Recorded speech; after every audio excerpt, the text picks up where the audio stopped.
Perfect intro music.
ABC Steve here with a collection update video.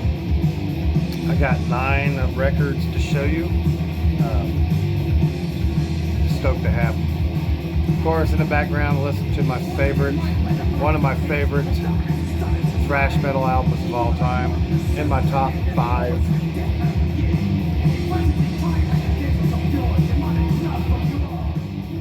I have this cassette and a CD, and eventually I'm gonna get this on freaking vinyl.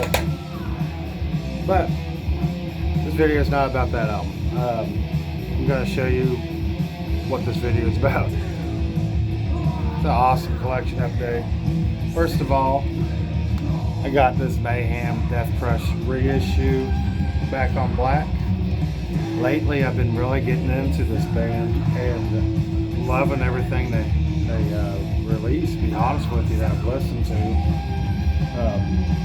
Decided to go back and start from the beginning, and I think I got 3 albums by Mayhem now, and just loving it. This album right here, I heard back in '91 and didn't really care for it. It just didn't click. So lately, of course, I've been getting into that second wave of black metal, and this album is, I think, the one that kicked it all off. To be honest with you, I believe that's what I've heard. But what a freaking fucking aggressive, angry album. The production on this just fits that teenage angst that was going on. That opening riff to Death Crush is freaking iconic. Chainsaw Gutfuck, man, that's really gory lyrics. Man, I just love it. So anyway, yep, got that. Nice reissue on black vinyl. Second, got Voivod's Nothing Face, nice reissue, and for the life of me, I cannot find the label that reissued this, but I'm not going to go into that. It just recently got reissued, and I've seen a couple people post this on their Instagram accounts, and it looks like we all got it about the same time. What a classic. I bought this album back in the day because I was getting into guitar, and the chords they used in this album was so freaking original, abstract. I never really considered this a thrash metal album. This is just more of a really original piece of music to me. Original, aggressive, psychedelic, crazy ass album. I love the Pink Floyd cover on this one. Total banger. But the variant on this one is a nice pink. It's set pink with blue swirl. I don't see any blue swirl on that. Just little patches of white here and there. But isn't that beautiful? Classic album for my generation that listened to this crazy stuff back in the 80s. This was released in '89, of course. It's not my favorite, but it's up there in the top 5. So, Voivod, Nothing Face. second Sabotage Gutter Ballet. The very first Sabotage album I ever heard was this one, and this is the actual cassette I bought back in '93. And then one of my buddies gave me a cassette of Hall of the Mountain King. I don't have that anymore, but that's the second one. And then the third Sabotage album I ever owned was this one on cassette, which I don't have that cassette no more as well. But just so stoked to have this on wax. What a fucking masterpiece. I love the backstory on this. I think the record company was really pushing them to be something they really didn't. I don't know if they wanted to be the way John tells it, but it's a banger. It sounds always, when I first heard it, it sounded like Dio era Black Sabbath and Queen mixed together. Has that same kind of feel to it. The piano parts bring more of that Queen, and I love the progressive nature of this freaking album. Nice little gatefold. Let me get this out of the way. Nice gatefold.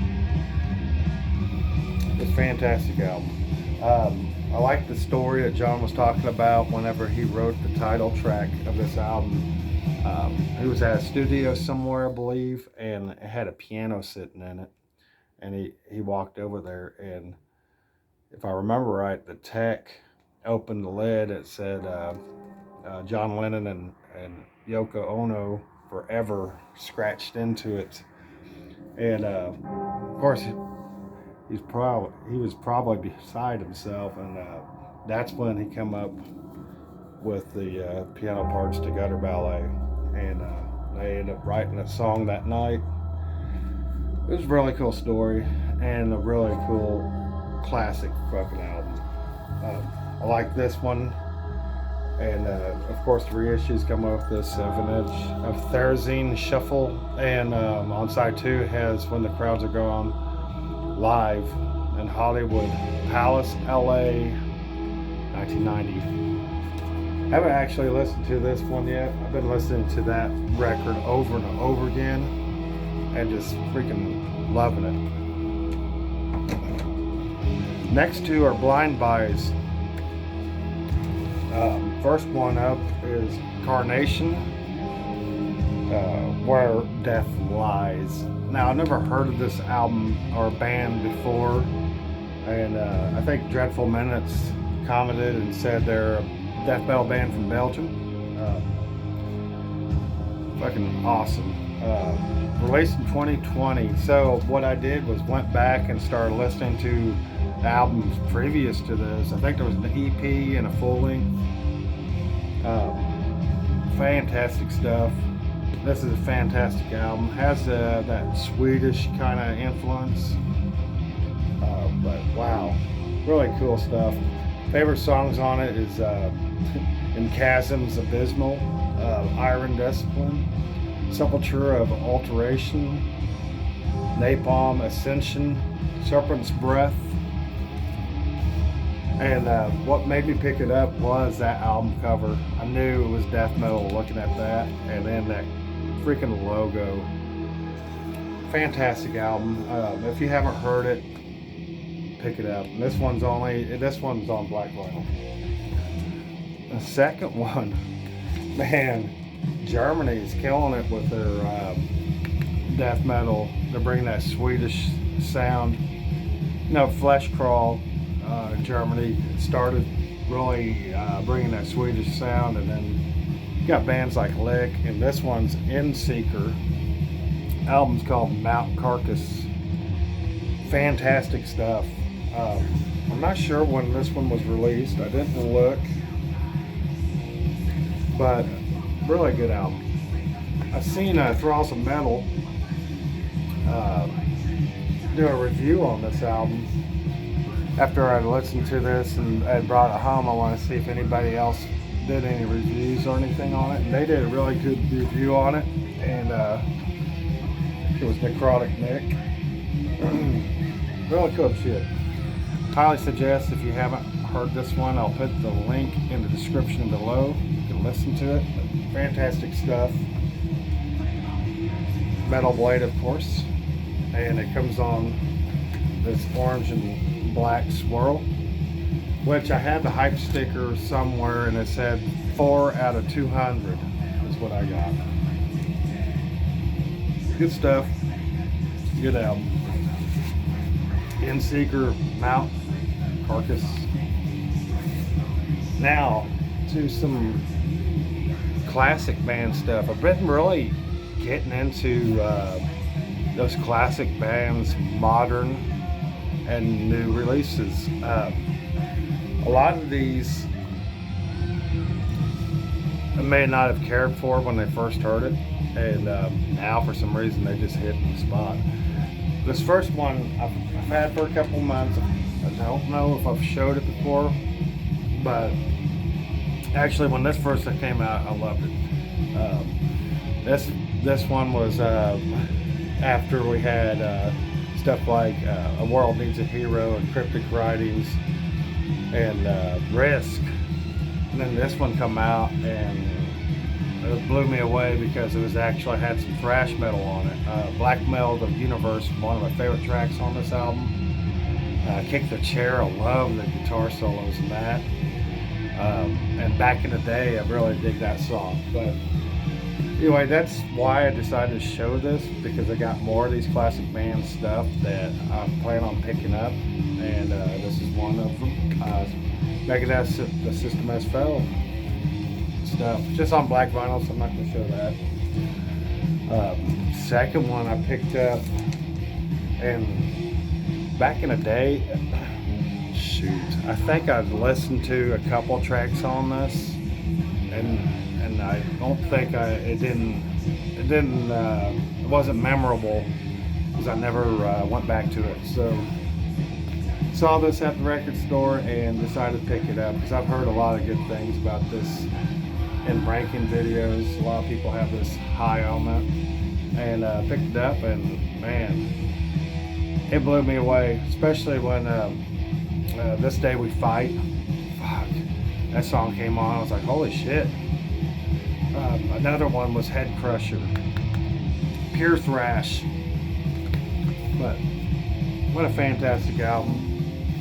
Really enjoying this one, and loving this reissue, the BMG reissue. Good shit. Yes, Megadeth's Endgame. Next one up, I just picked up today. Boy, this is heavy too. Megadeth's 13, which is got 13 candles, 13 tracks. Dave Mustaine, I believe, was 13 when he started playing guitar, and I believe his little girl was 13 when he released this album. So, really good album. It took me a couple of listens to get into it, but once it clicked, it started clicking. It has kind of an Alice Cooper Brutal Planet kind of vibe to it. If nobody knows what Alice Cooper's Brutal Planet is, highly suggest looking that one up. Fantastic. But this album, I love Sudden Death. It starts off with a guitar solo that reminds me of something off Killing Is My Business. The guitars and bass on this are freaking massive. So is the drums. Produced very well. It has the thrash elements, but it's predominantly rock anthem kind of sounding stuff. Really catchy lyrics. Good stuff. Well, another thing I like about this, it has a couple of, like, I think Sudden Death was on Guitar Hero, if I remember right. New World Order was on, it was a bonus track on one of the remasters. This is a redo. Black Swan, I believe, was a bonus track, maybe on United Abominations, I think. I can't remember. And Millennium of the Blind, I believe, was on either Euthanasia remaster as a demo, or it was on Cryptic Writings. And that demo is fantastic. And I like the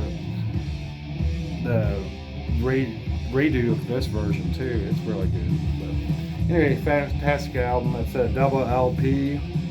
I believe this is Dave Mustaine or Megadeth's longest album, clocking in at 54 minutes. Good stuff. It's a BMG reissue, but fantastic. Megadeth's 13. And like I said, those albums, I just kind of brushed away, and now they're just maybe something I'm gonna start getting into, looking into. Another one really blew my mind. I bought it for $12 at Walmart. Yes, it's a Walmart exclusive, but when you're walking by and you see this and it says $12 on it, why not? Back in the day, 2008, when it first was released, I liked it, but I didn't like the production on it. I remember that. And I listened to it one time and then just kind of not listened to it for a while. And me and my friends used to actually jam songs in the garage. We had this band and played Metallica covers, and we used to do the end of the line was one of the songs we did. We did Cyanide, and we tried to do That Was Just Your Life, but never worked out. But this is a really bona fide Metallica thrash record, and it's got some of that load and reload sound on the like Unforgiven 3 and The Day That Never Comes. Kind of starts off, and then it goes into a really progressive, badass shit. My favorite songs on this would say Broken, Beaten, Scarred. I really like that rhythm. Kind of reminds me of like Harvester or Sorrow. That's another thing about this album is I love how they intro or started with the clean guitars, kind of like Fight Fire with Fire and Battery on Master of Puppets. And also another thing is the first three artists, take it back, Ride the Lightning, Master of Puppets, and Justice for all had instrumentals, and this one has one too.